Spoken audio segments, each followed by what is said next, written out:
dia, família! Sejam bem-vindos de volta a mais uma manhã juntos. Que bom que você está aqui, que Deus abençoe desde já o seu dia, que você possa estar também engajado junto com a gente nos 21 dias de jejum e de oração. Fique atento ao nosso Instagram, onde nós estamos postando uma reflexão e um tema, um versículo bíblico todos os dias para a gente juntos estar caminhando nessa jornada. Não são só temas e reflexões aleatórias, mas um constrói em cima do outro e vai nos levando numa jornada de 21 dias. Que você possa estar engajado junto com a gente de uma forma ou de outra. Não importa como você faça o seu jejum, mas é importante que você esteja junto com a gente preparando seu coração para tudo aquilo que Deus vai derramar sobre nós e tem para nós no nosso tempo mais intenso de conferência nos dias 12, 13 e 14 de setembro. Já marque a sua agenda aí, hein? 12, 13 e 14 de setembro, sexta, sábado e domingo à noite. A conferência do Espírito Santo que acontece todos os anos na PIB. E esse ano vai ser com certeza maravilhoso. Esse tempo de preparo para nós como igreja é preparando nosso coração, buscando, né, aquilo que Deus tem para nós, nos humilhando, reconhecendo que precisamos de Deus, somos demais, que somos fracos sem Ele, né? O quanto nós somos frágeis, se você parou de comer aí açúcar, se você deixou de tomar café, você sabe um pouquinho do que eu estou falando, né? Se você está pulando uma refeição, jejuando durante uma refeição, você sabe também do que eu estou falando. A gente percebe o quanto nós somos fracos, só com essas coisinhas, essas pequenas mudanças na nossa vida, né? E o intuito disso é que isso nos leve mais próximos de Deus, nos leve para um lugar de dependência maior, de gratidão maior, né? De humildade maior. E é uma forma pedagógica de Deus nos mostrar as nossas limitações. E eu gosto daquela frase que Paulo diz, né? Quando nós somos fracos é que ele é forte. Eu creio que no mundo espiritual coisas se movem, a Bíblia nos relata isso, coisas se movem no mundo espiritual quando a gente jejua. Em parte porque a gente fica fraco e dá espaço para Deus ser forte. Então, que Deus abençoe aí o seu tempo de jejum e que a gente possa juntos caminhar como igreja nesse tempo, cada um fazendo do seu jeito, mas todos nós em união, por causa do mesmo propósito e, né, jejuando em cima dos mesmos pensamentos, dos mesmos versículos, aqueles que estão postados lá no Instagram. Quero ler contigo hoje os nossos versículos. Nós vamos fazer dois versículos, tá? Um do lado do outro. Parecem estar não muito relacionados, mas falam do mesmo tipo de pessoa. E por isso eu quero linkar os dois. Estamos no versículo 28 e 29 do capítulo 15 de Provérbios. Vamos ler juntos para a gente poder depois analisar e discutir isso um pouquinho. Olha só, o versículo 28 diz assim: O justo pensa bem antes de responder, mas a boca dos ímpios jorra o mal. O Senhor está longe dos ímpios, mas ouve a oração dos justos. Eu estou juntando esses dois versículos, porque aqui está falando de ímpio, de justo e ímpio, aqui está falando de ímpio e justo. Tá falando do mesmo tipo de pessoa, ok? Eu quero começar contigo no versículo 28. O justo pensa bem antes de responder, mas a boca dos ímpios jorra o mal. Nós já falamos um pouco sobre esses temas em outros provérbios, mas eu queria trazer para você algumas nuances aqui que eu acho que são interessantes, né? O justo pensa bem antes de responder. Aquela ideia de você filtrar primeiro, você orar primeiro, você, né, pensar primeiro, você refletir antes de você falar. Mas eu gosto de uma outra tradução que diz: o justo pensa bem como responder. Não só pensa bem antes de responder, mas pensa bem como responder. Cara, como que eu posso responder levando em conta os meus valores, levando em conta os meus princípios, levando em conta aquilo que eu desejo ser, né? Por quê? Porque geralmente quando a gente responde de uma forma que não foi legal, esse não foi legal, esse sentimento de, cara, não foi legal, é um sentimento de que, cara, não corresponde a quem eu quero ser. Não corresponde aos princípios que eu busco viver para a minha vida. Foi um momento em que eu falei uma coisa, talvez no calor da emoção, muitas vezes no calor da emoção, e não correspondeu aos princípios que eu gostaria de vivenciar, que eu gostaria de exemplificar. Então, o justo bem, o justo, o homem justo, ele pensa bem antes de responder, ele pensa bem como responder. E aqui, gente, cabe um princípio, né, que é simples, mas é importante, porque todos nós já erramos, né? Todos nós já respondemos de uma forma ríspida, de uma forma, sei lá, né? De alguma forma errada aí que depois a gente falou, cara, poderia ter respondido melhor, né? Por quê? Porque a gente estava no calor de uma emoção, seja ela a emoção que for, e no calor dessa emoção falamos coisas que não refletem a realidade do que nós pensamos. Então, uma das coisas que é muito, muito útil é você ter uma pausa entre uma proposta ou um sentimento, uma emoção, antes de você tomar a decisão de como você vai falar ou como você vai agir. Quer ver um exemplo? Os mentores aí a respeito de finanças pessoais, alguns deles, não todos, né? Alguns deles vão sugerir para você, por exemplo, que você quer, vamos dizer, você quer ir lá comprar uma geladeira nova. Você entrou na loja e a geladeira estava na promoção e o vendedor falou que já tinha 3 pessoas procurando a geladeira, que se você não comprasse logo, você ia perder e tal. E você está naquela emoção e coisa e vai ficar linda e tal. Esses mentores dizem o seguinte, cara, vai lá, pega o preço, pega o nome e o cartão do vendedor, vai para casa e dorme. No outro dia, quando você levantar, se você ainda quiser a geladeira, vai lá e compra. Se você ainda, obviamente, puder comprar, né? Mas se quiser a geladeira, vai lá e compra. Por quê? Porque às vezes no calor daquela emoção, porque se você não fechar hoje, amanhã já não tem mais, né?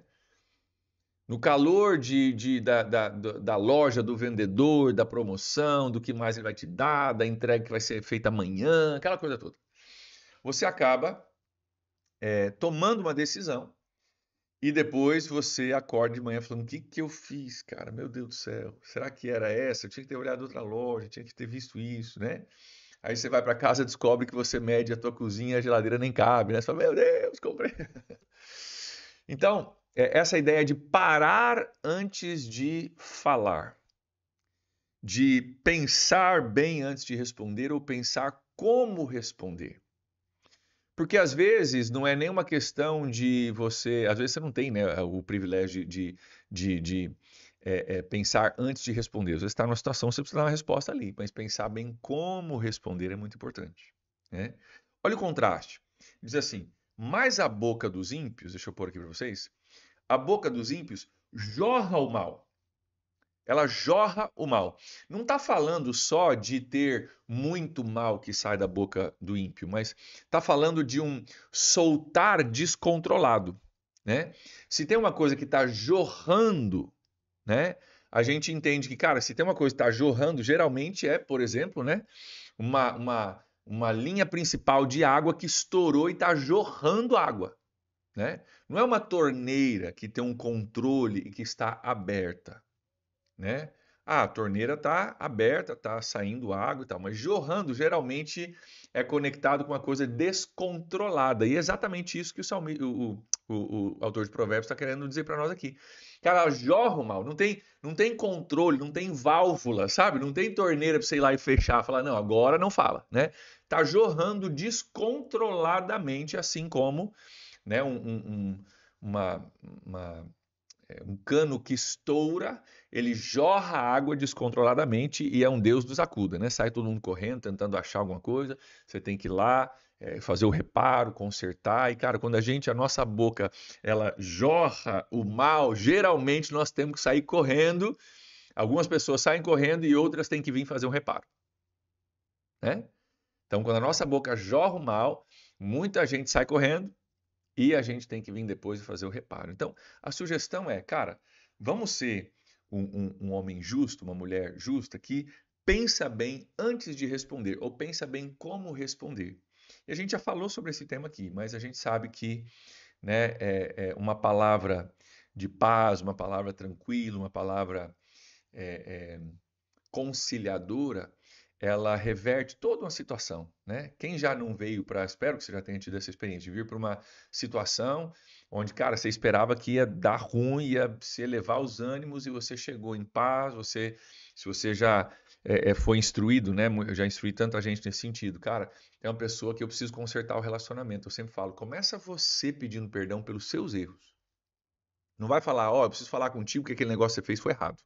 A pessoa já vai, né? Já vai se proteger. Dizer, pô, peraí, você já está chegando acusando, né? Se você encurrala alguém, eles vão querer te morder. Mas quando você chega e fala, cara, eu preciso falar contigo. Vamos dizer que tenha erro dos dois lados, tá? Os dois pecaram, os dois erraram, os dois se machucaram e tal. Mas você chega falando, cara, eu preciso falar contigo aqui. Eu vim te pedir perdão, porque eu fiz isso, eu fiz aquilo outro, e, cara, eu tô errado nisso, eu quero reparar o nosso relacionamento, eu quero te pedir perdão por aquilo que eu fiz.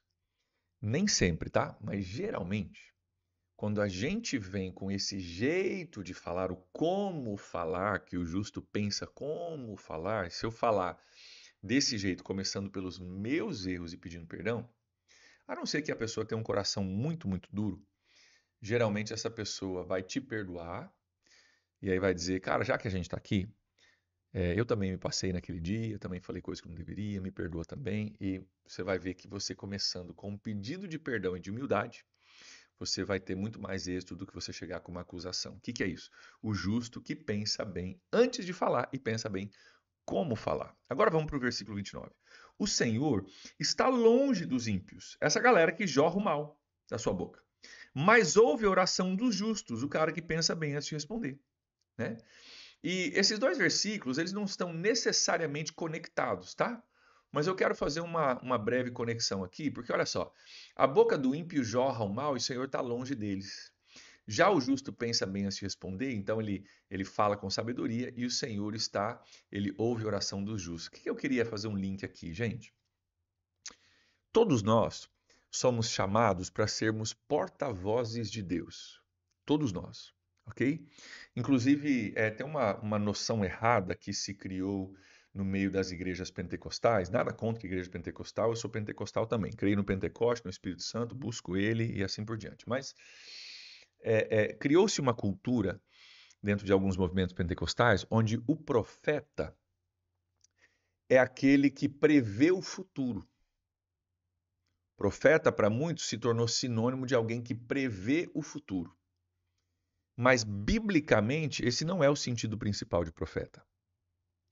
O sentido principal de profeta, biblicamente falando, Bíblia, ok? Que é a nossa base, regra de fé e prática. Vai estudar a etimologia da palavra profeta no Antigo Testamento, no hebraico. Você vai descobrir o seguinte, que o uso principal é porta-voz de Deus. Não necessariamente alguém que vai prever o futuro, mas alguém que vai falar do presente, por exemplo. Vou dar um exemplo para você. Arão, em Êxodo, quando Arão se torna porta-voz de Deus no lugar de Moisés, Moisés não queria falar, a Bíblia chama Arão de um profeta de Deus. Arão não ficou prevendo o futuro o tempo todo, não era essa a função principal dele. Ele até falou, ó, vai vir uma praga amanhã e tal. Então, de certa forma, né, tá falando do dia de amanhã. Mas ele foi porta-voz de Deus, é ele que representava Deus com as suas palavras. Então, vamos conectar isso, gente. O Senhor está longe dos ímpios. O Senhor está longe dos ímpios, dessa galera que jorra o mal com a sua boca. Mas ele ouve a oração dos justos, aquele que pensa bem antes de responder. O que eu queria conectar aqui? Queria só encerrar dizendo o seguinte, que eu creio, queridos, que eu e você somos chamados para ser profetas. Não no sentido de prever o futuro, de sair, agora o profeta. Eu e você somos convidados hoje, o porta-voz de Deus. Quando você for responder alguém, pense bem antes de falar, pense bem como falar, para que você possa refletir os valores e o caráter de Deus na sua fala. Assim você se torna um porta-voz de Deus.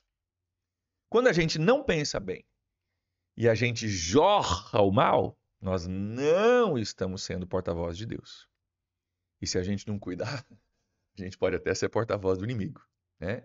Falando coisas a respeito de pessoas ou declarando coisas sobre a vida de pessoas que Deus não falaria, mas sim o inimigo falaria. Então, tá aqui um lembrete e um convite para mim e para você. Eu quero te convidar a você ser um profeta. Não estou falando aqui do ofício do profeta, tá? Que é uma outra história para outro dia, uma outra conversa para outro dia. Não estou falando de você sair dando profecia na igreja. Estou falando isso. Estou falando de você entender que o ponto principal de ser profeta é ser um porta-voz de Deus. E isso é para todos nós. Todos nós somos chamados a sermos porta-voz de Deus. Para isso, precisamos pensar bem antes de responder e cuidar para que a nossa boca não jorre o mal. Amém? Vamos orar pedindo que Deus nos ajude nesse sentido? Pai, nós colocamos, Deus, diante do Senhor nossas vidas hoje. Deus, nós reconhecemos o privilégio que nós temos de poder impactar a vida de pessoas através das nossas palavras. Quanto mais impactar, quando as palavras que nós falamos são direcionadas pelo Senhor. Esse é o nosso desejo. Nós oramos então, Pai, para que o Senhor nos faça profetas, porta-vozes do Senhor hoje. E que nas nossas casas, em nosso casamento, nosso local de trabalho, nós possamos pensar bem antes de falar, pensar bem como falar, e que o nosso falar traga crescimento e bênção para as pessoas ao nosso redor. Nós oramos assim, em nome de Jesus. Amém. Amém, gente boa. Grande abraço para vocês aí, Deus abençoe. Nos falamos amanhã. Tchau, tchau.